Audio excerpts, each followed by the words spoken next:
Yeah, we back. Now, today, once again, we're going to be following up on the Charlie Kirk situation. Like I said in my previous videos, right? They got to go back to the headquarters. They got to go back to the drawing board, right? They got to go back and formulate another narrative. Oh, man, it's all bad for the conservatives this week, man. It's all bad. They lost control of the narrative in totality. So now they scrambling right now, trying to regain control. Now, the new narrative, like I said before, you see, at first, before they even had a suspect, we saw HBCUs being threatened with violence. We saw multiple conservative media personalities try to weaponize and politicize the story in order to go on the attack against their political opposition, just to find out that the alleged shooter, the alleged assassin, comes from a clean-cut family. Father is law enforcement, mother works for the government, perfect student, 4.0, been shooting guns his entire life, right? Basically all-American guy. His name is Tyler. I mean, it doesn't get more American than that. His father probably drives a Chevy or a Ford. I mean, come on now. All-American guy, red state, probably a fan of the Utah Jazz. I mean, come on now. Now they have totally lost control of the narrative due to the suspect essentially being cut from their cloth. Now, like I said before, they want to break themselves up into different groups, different factions, different denominations, different tribes, different political affiliations. Oh, he wasn't one of us. He was the radical left. It was the LGBT. It was this and that. It wasn't us. It wasn't our people. No. And of course, I come back and I say, no, he got killed by his own people. I'm not going to let you break yourself up into different tribes. He got killed by his own people. End of discussion. End of story. Get out of my face. Anyways, let's take a look at some of the conversation happening on social media, right? Take a look up on the screen. Now, it's so funny because we have U.S. Representative Nancy Mace. Just a couple days ago, I think she was talking about the unfortunate tragedy that happened down in North Carolina with the lady that lost her life on a train. And when that happened, she said this: it's time to bring back the death penalty, right? But then when the news came out that the shooter in Charlie Kirk was just an all-American guy from a nice family, she said this: we know Charlie Kirk would want us to pray for the evil and lost individual like Tyler Robinson to find Jesus Christ. We will try to do the same, right? So within a span of 48 hours, she was talking about, man, it's time to bring back the death penalty. Oh, man, it's time to bring death. It's time to bring murder. And then a couple days later, when it came out that this man came from a nice family, nice home, right? All of a sudden, we got to find Jesus Christ. We got to bring him into the church on Sunday. We got to save his soul.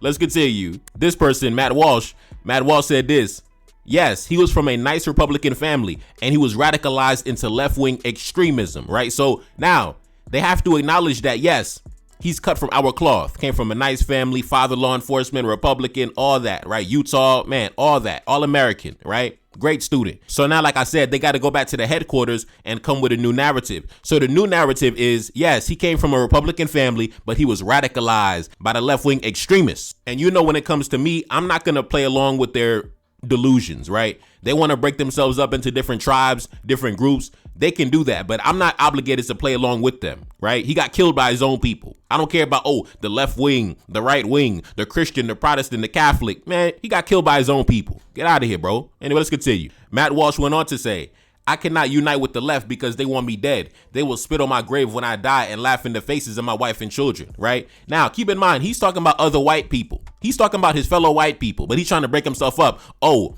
I'm part of the right-wing tribe, and that's the left-wing tribe. No, brother, that's your own people. Charlie Kirk got killed by his own people. I know it's embarrassing. I know it hurts, but he got killed by his own people. His own brother put a bullet in his own head. Matt Walsh went on to say, I have independently confirmed that Charlie Kirk's assassin did in fact have a transgender boyfriend. This is LGBT extremism. A lot more will be revealed soon. The far right narrative is absolute BS. It's not even close to true, so don't fall for it. So now, it's not only the right wing versus the left wing. Now he's saying it's the LGBT, but keep in mind, LGBT, white folks who are LGBT, it's still part of the white community. Like, what are you saying, bro? Are you saying that the white LGBT is not part of the white community? That's part of your community. The same way the black LGBT is part of the black community. Right? Look how desperate they are to break themselves up into any little bits and pieces they can, twisting themselves up. Oh no, it wasn't the right wing. It was the left wing, the LGBT branch of the left wing. No, brother, it was the white community. It was your own people. Charlie Kirk got killed by his own people. If a black man who was homosexual shoots and kills another black man who is heterosexual, nobody's gonna break that up. Oh man, it was the black LGBT versus the black heterosexuals. No, brother, it was the black community. It was black on black crime, black violence. That's how you classify it. Now you want me to give you the luxury and the respect of breaking you down into different factions. Oh, it was the white LGBT, the left wing, the versus the right wing, the conservative. No, brother, it was your own people. Now let's continue. This person said, Rush Limbaugh used to speak at length about how young women from Republican families would be sent off to college and return as raging leftists, right? So now, listen, these guys done blame the left wing, the LGBT. Now they're blaming the Department of Education, right? This goes to show how desperate they are in trying to create a new narrative, right? Pointing fingers at everybody, the left, the LGBT, the Department of Education. Let's continue. Now, I want to get into a clip from Ben Shapiro. Also, instead of taking accountability, no, they're still trying to break themselves up into different factions and groups and different affiliations. Run the clip. I'll be right back. If it is a shooting of a Republican politician, it is very likely to be a trans Antifa Marxist shooter. That is just not true. We don't know what this kid is. We do know this kid was of the left. We do know that. We do know what? That this kid was of the political left. All right, we back. Now, the reason why they're so desperate into trying to create this narrative that, oh, he came from a nice family, but because he spent one semester at some university in Utah, some Mormon university, that's what introduced him to the radical left, right? I heard this guy only did like one semester in college and then went off to trade school. But according to them, he was radicalized by the radical left out in Utah in one semester, right? The radical left, took control of his mind. Now, I don't understand that. I don't understand that logic, right? Because if you come from, a good family, stable upbringing, like they always say, a father in the home, right? These guys always talking about the importance of having a father in the home. So if you guys claim to have had a father in the home and you had such a solid upbringing, how come a single semester at university is able to undo all of that programming, all that foundation? Because see, I had a father in the home, right? I had a father in the home that was heavily influential on my mentality, and I was not affected by the outside world. I was not affected by the propaganda of the outside world. That's why I'm able to see through and debunk all your propaganda, because I had a father in the home that gave me that foundation, right? So you guys claim to grow up with fathers in the home, but somehow the Department of Education is undoing all the indoctrination. So that goes to show that whatever foundation you gave your children was not really that solid. So stop talking about the importance of family and fathers in the home, because obviously when it comes to Republicans, having a father in the home doesn't mean jack shit. But anyways, I want to get into a clip of Charlie Kirk in one of his infamous debates, right? Now, he was actually talking about black on black violence, black crime, things like that.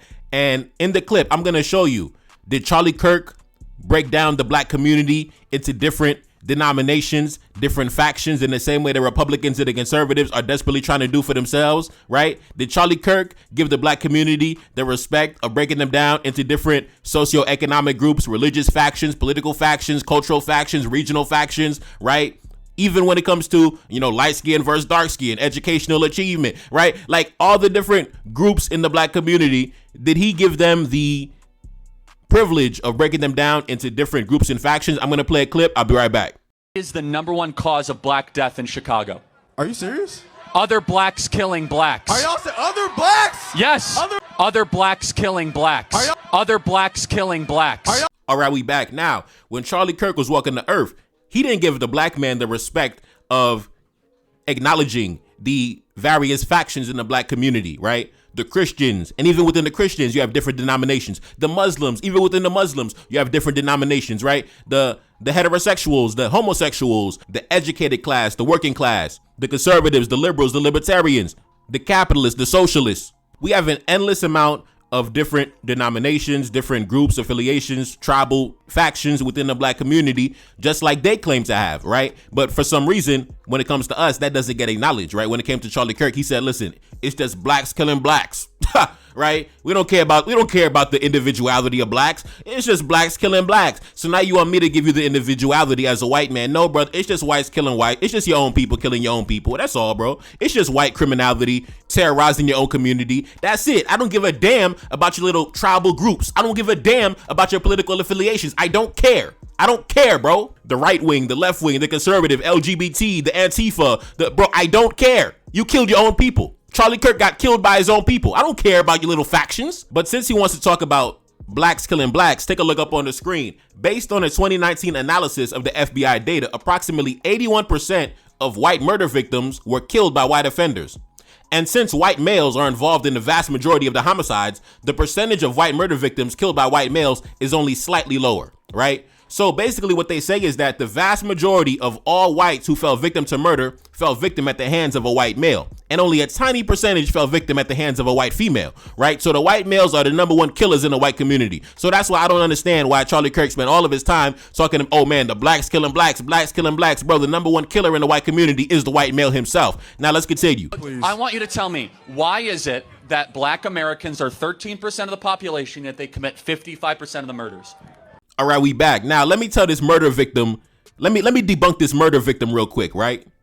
#1, take a look up on the screen. Black men have the most murder exonerations in the United States in both total numbers and disproportionate rates. Black men represent the majority of murder exonerees while making up a smaller portion of the United States. Now, that is the art of propaganda, right? That's how you know Charlie Kirk was not engaged in good faith discussion. He was engaged in propaganda, because not once have I ever seen him make a video acknowledging the other side of the story, right? You want to acknowledge the arrests that were made, but you never acknowledge the exonerations that came afterwards and the $1 million payouts as a result of the terrible police work. So you want to talk about black men are X amount of the population committing X amount of the murders, but you never want to admit that we are the #1 exonerees, right? We receive the most money in exoneration payouts, right? Many black men have become millionaires due to exonerations, right? So that goes to show that it's not really black men committing all the crimes. It's really a bias in how the police work is conducted and how the convictions are carried out, right? So when you talk about, oh, X amount of percent of the murders, you're counting all those wrongful arrests and wrongful convictions. And that goes to show you're not operating in good faith. You are simply a merchant of propaganda. You are simply a propagandist. That's all it was. But since you want to talk about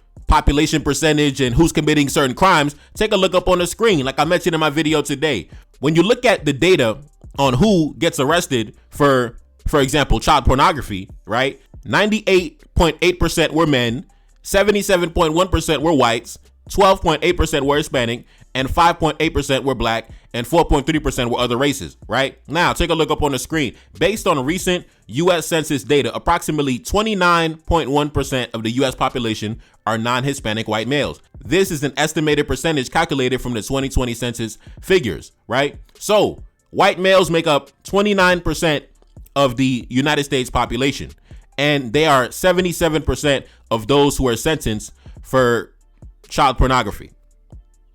And from what I can tell, those convictions usually stick. There's not a large amount of exonerations coming out later when these guys get sent away. So that means that the convictions usually were legitimate. And that's what I mean. These guys have a homoerotic fetish with the black man, always talking about the black man, always worried about the black man. When in reality, you need to be worried about your own backyard. You need to be worried about your own community, brother. Stop talking about the black family. Don't worry about the black family. Worry about the white family, and worry about why 29% of the population is responsible for 77% of the crimes against children. So that's why I'll never understand the big black boogeyman propaganda, right? Oh man, stay away from the black man, when the #1 killer in the white community is the white man, right? The #1 predator against children is you in your own community, right? But you're worried about the black man all day. Listen, your priorities are all messed up. Your priorities are backwards, right? How is every 3 out of 4 predators coming from your demographic, but you have the nerve to open your mouth against the black man? You don't have the leverage. You don't have the legitimacy to give your opinion on the black man. You are 3 out of every 4 predators in the country. Shut your dirty mouth. Shut your funky mouth. Shut your decomposing mouth. I'm tired of these guys, man. I'm just sick of this. I'm not breaking you down into factions. I'm not acknowledging your tribal and political affiliations. I don't care. Charlie Kirk got eliminated by his own people. And if you believe that the Department of Education radicalized Tyler Robinson, then that goes to show having a father in a Republican home doesn't mean shit, because the father doesn't instill any foundation. The foundation isn't solid enough to stand strong against outside forces. You see, my father, he equipped me with the mental fortitude to not succumb to outside pressure and propaganda. That's why I stand tall in front of you bozos. But you're so weak. Your fathers are so weak that as soon as you get into a classroom, all the foundation crumbles. So stop talking about the black family, worry about the white family, and worry about that 29/77 stat. Get out of my face. You guys are bozos. Charlie Kirk got killed by his own people. Anyways, it's your boy Neferkari, that's Salim, back in the Billy, yes indeed. Second single off the next project, The Spy and Bomber Code. Pin comment at the top, link in the description. Subscribe to the Patreon, NCD 1814, and I'm gone. Peace. Feel like a see me, I feel like I'm Saudi or ran up on Yana in the middle of Bamako. Enemy line, they claiming they innocent. Don't do no talking, I gotta move militant. Don't do no talking, I hit them with facts. 1804, bringing it back. 1804 like I'm Mother Cap Henry. King with the vision, the crown never empty. Top of the mountain, my soldiers defend me. Ducking and dodging the foreign intelligence. Hitting my dance on the DGSE. Dodging they traps, still on my feet. Feeling impeccable, feel like I'm shining. Go to my neck and I'm flooded with diamonds. Go to my neck and I feel like a mess. Feel like a lion, I'm in the savannah. Feel like the king when I'm up in the jungle. Never defeated, I never been humble. Come out victorious every encounter. Money machine give me help when I count it. Money machine stack it up in a beat. Heart of a king and I ride for the team. Weight of the world got it stuck on my shoulders. Bet you can feel it, my heart getting colder. Yeah, gotta stay focused so when it's in shots, I gotta react. Cause I'm a target, I'm under attack. Grabbing a weapon, I tell her get back. Mission exposed, secrets unfold. Enemy try, but I'm still in control. Got your boy sitting in Bamako prison. Hoping they wish we sending them home. Enemy know that we good under pressure. Been through the thunderous, turbulent storm. Shorty a diamond, I told her she fresh. Hop in a whip and I'm taking her home. Hop in a whip and I'm swerving, I'm smashed. Killing my enemies, one of my passion. Rocking this gold like we in bikini. Feel like the captain, I'm clutching a heater. Yeah, gotta stay focused so when it's in shots, I gotta react. Cause I'm a target, I'm under attack. Grabbing a weapon, I tell her get back. Mission exposed, secrets unfold. Enemy try, but I'm still in control. Got your boy sitting in Bamako prison. Hoping they wishing we sending them home. Enemy know that we good under pressure. Been through the thunderous, turbulent storm. Shorty a diamond, I told her she fresh. Hop in a whip and I'm taking her home. Hop in a whip and I'm swerving, I'm smashed. Killing my enemies, one of my passion. Rocking this gold like we in bikini. Feel like the captain, I'm clutching a heater.